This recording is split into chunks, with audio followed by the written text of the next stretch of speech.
आप बोलते हैं कि 400 पार इसलिए करना है कि संविधान ही बदल डालेंगे। डरे हुए नरेंद्र मोदी हैं और पूरी तरह से डरे हुए हैं। सुप्रीम कोर्ट से डर गए, चुनाव आयोग को कंट्रोल नहीं कर पा रहे, चुनाव आयुक्त ने इस्तीफा दे दिया। जहां भी 144 लगी हुई है, क्या वहां आरएसएस की शाखाएं नहीं लगी? हम ये जानना चाहते हैं कि मोदी जी जो खुद करते हैं, खुद नहीं करते, कहवाते हैं। तो उन्होंने कहवाया अनंत कुमार हेगड़े से। जहां भी 144 लगी हुई है, क्या वहां आरएसएस की शाखाएं नहीं लगी? हम ये जानना चाहते हैं। आरएसएस की शाखाओं पर तो कोई 144 नहीं, लेकिन जहां उदित राज जी जाएं, जहां महमूद प्राचा जी जाएं, वहां 144 भी लगेगी, कर्फ्यू भी लगेगा। क्या ये लोकतंत्र होता है? हम उसी लोकतंत्र को बचाने आए हैं जिसकी नींव बाबा साहब अंबेडकर ने रखी थी। आज बाबा साहब अंबेडकर के द्वारा लिखित संविधान पर जो हमला अनंत हेगड़े ने किया है, उनके तो मुंह पर जो आया, ये वो है जो आरएसएस के मन में हमेशा रहा है।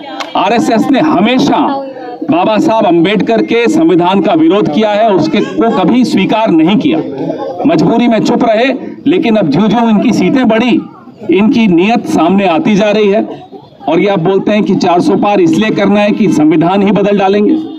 अब कुछ भी हो, अगर आप अपने मौलिक अधिकारों की रक्षा करना चाहते हो तो आप ध्यान रखिएगा कि इस बार इनको रायसीना के पार करना है। 400 पार तो सपने देखते रह जाएं, इस बार इनको रायसीना से बाहर करना है, तभी आपके मौलिक अधिकार बच पाएंगे, संविधान बच पाएगा। और बाबा साहब अंबेडकर ने जो हमें रास्ता दिखाया है, उसी रास्ते पर चलकर इस देश का कल्याण है, इस देश के सर्वजन का कल्याण है और बहुजन का कल्याण है।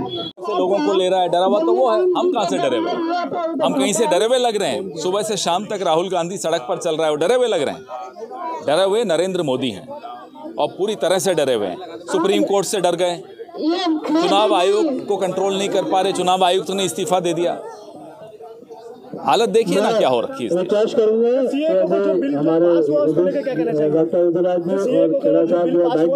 अभी लाने की क्या जरूरत है? पास हुए तो 4 साल हो गए। चुनाव से जस्ट पहले आप ध्यान हटाने की कोशिश फिर करने लगे हो, उससे कोई ध्यान थोड़े हट जाएगा। बेरोजगारी से ध्यान हट सकता है क्या?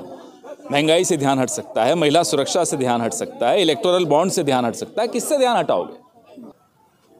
तो आज एक सांकेतिक विरोध है। भारतीय जनता पार्टी के 6 बार के एमपी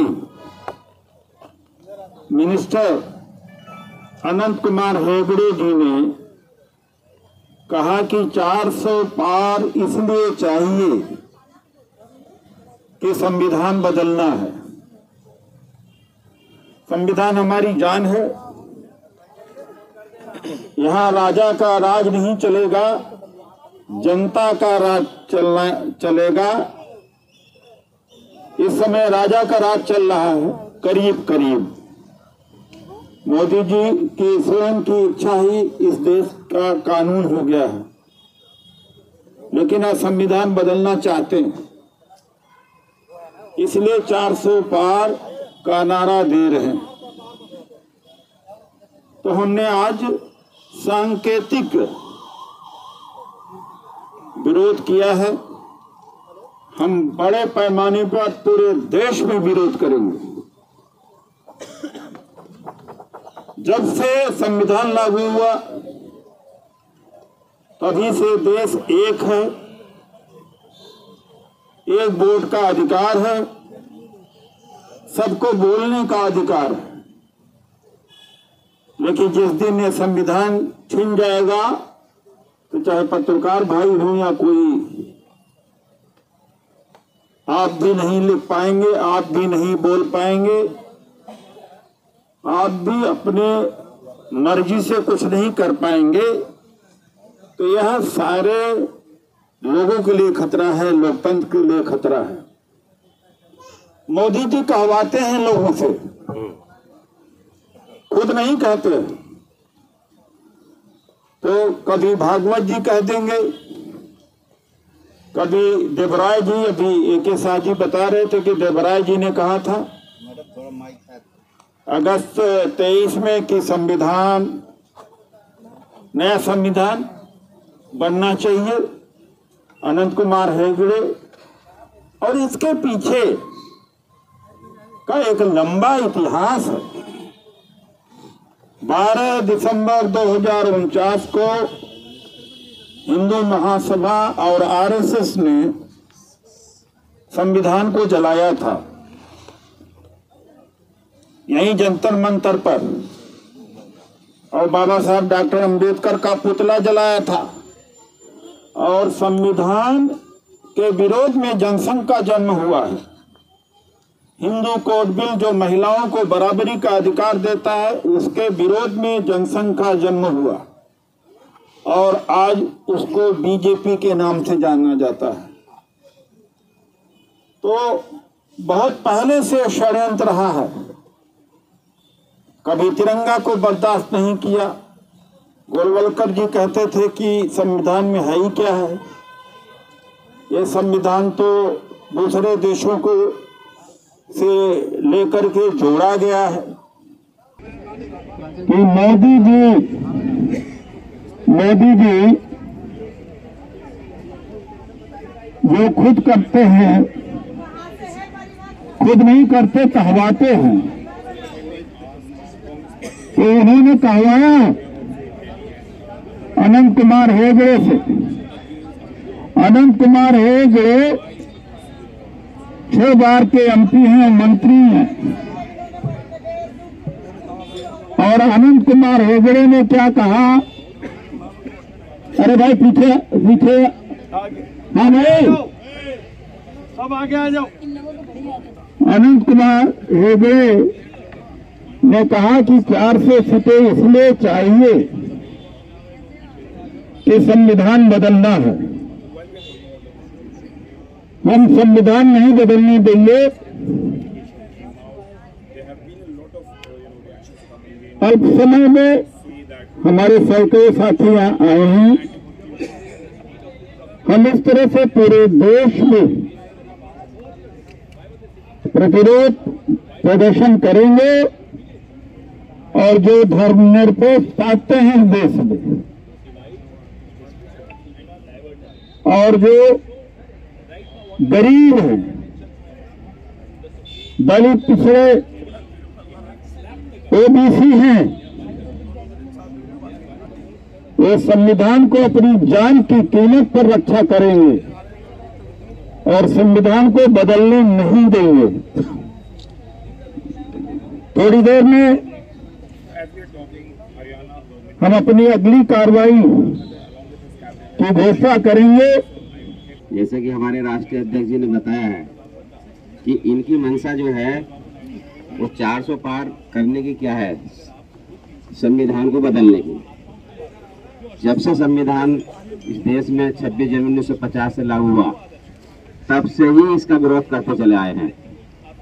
दलित वर्ग को, SC, ST, OBC को आरक्षण दिया गया, उसका विरोध करते आए हैं।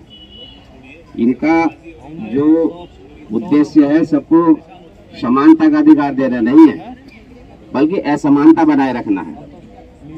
अभी आपने देखा कि प्राइमरी स्कूल में क्या हो रहा, कक्षा 8 तक बिना पढ़े बच्चों को पास किया जा रहा है ताकि वो निरक्षर बन सके, और दूसरी तरफ ऐसे ऐसे बड़े बड़े विद्यालय खोले जा रहे हैं, विदेशी स्कूल खोले जा रहे हैं, जिसकी फीस एक मध्यम वर्ग का व्यक्ति भी नहीं भर सकता। तो आप बताओ कैसे वो बराबर कंपटीशन करेंगे?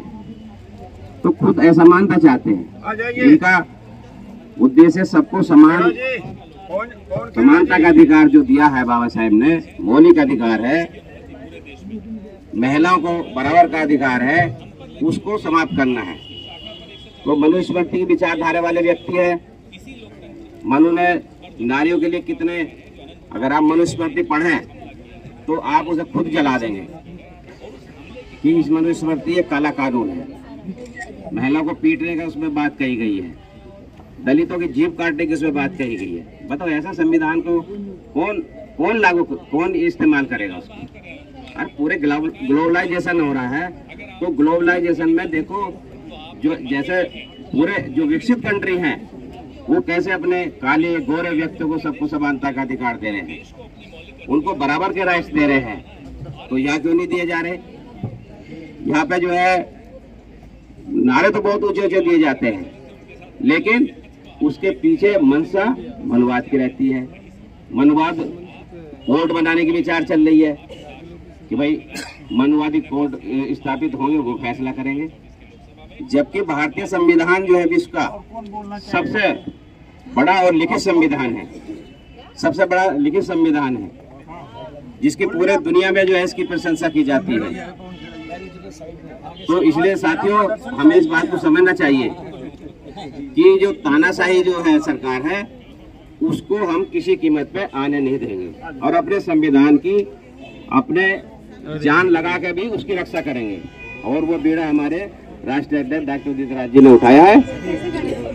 हाँ, संविधान की रक्षा कैसे करेंगे? संविधान की तो रक्षा हम करेंगे। हम जितने भी संविधान के चाहने वाले लोग हैं, जितने भी धर्मनिरपेक्ष लोग हैं, आपने देखा श्रीलंका में क्या हुआ?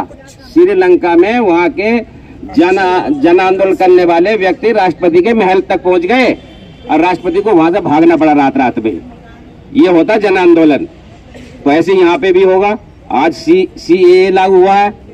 ये सीए वो धार्मिक आधार पे जो है भेदभाव किया जा रहा है कि भाई बाहर से आएंगे जो गैर मुस्लिम होंगे उनको तो नागरिकता दे देंगे और जो मुस्लिमों को नहीं देंगे। ये कौन सा कानून है?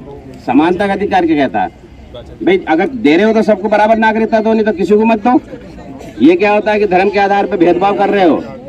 संविधान कहता है कि भारत राज्य, क्षेत्र, जाति, वर्ग, धर्म के आधार पर किसी से कोई भेदभाव नहीं करेगा। ये संविधान की मूल भावना है। और ये भेदभाव करे, आज सीए के थ्रू आपको पता चल गया कि कितनी भेदभाव कर रहे हैं कि भाई गैर मुस्लिम को जो है वो मान्यता, वो नागरिकता देंगे। कितना गलत कानून है, काला कानून है। तो मैं इन्हीं शब्दों के साथ अपनी वाणी को विराम करता हूँ। नेशनल दस्तक की आपसे गुजारिश है कि अगर इसको बचाना चाहते हैं तो नेशनल दस्तक को सब्सक्राइब करने के लिए रेड कलर के सब्सक्राइब बटन को दबाएं, फिर बेल आइकन की घंटी दबाएं। नेशनल दस्तक को बचाने के लिए बहुत जरूरी है कि हर खबर को शेयर करें, लाइक करें, कमेंट जरूर करें।